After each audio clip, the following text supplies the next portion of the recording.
Corona positive, ಭಟ್ಕಳದಲ್ಲಿ 1 ಸಾವು.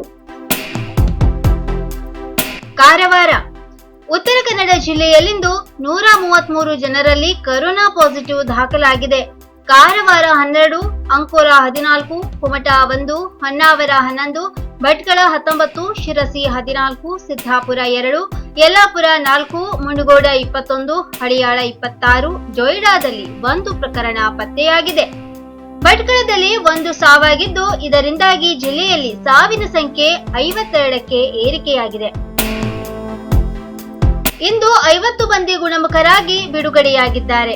ಕಾರವಾರ 10, ಅಂಕೋಲಾ 1, ಕುಮಟಾ 5, ಹೊನ್ನಾವರ 6, ಶಿರಸಿ 8, ಯಲ್ಲಾಪುರ 3, ಹಳಿಯಾಳದಲ್ಲಿ 17 ಮಂದಿ ಬಿಡುಗಡೆಯಾಗಿದೆ.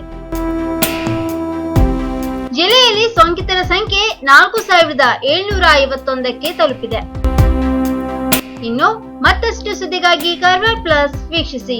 ನೀವು ಯೂಟ್ಯೂಬ್ ಅಲ್ಲಿ ನೋಡ್ತಿದ್ದೀರಿ, ಸಬ್ಸ್ಕ್ರೈಬ್ ಮಾಡಿ, ಬೆಲ್ ಐಕಾನ್ ಕ್ಲಿಕ್ ಮಾಡಿ. ಫೇಸ್ಬುಕ್ ಪೇಜ್ ಅಲ್ಲಿ ನೋಡ್ತಿದ್ದೀರಿ, ಫಾಲೋ ಮಾಡಿ. ಧನ್ಯವಾದಗಳು.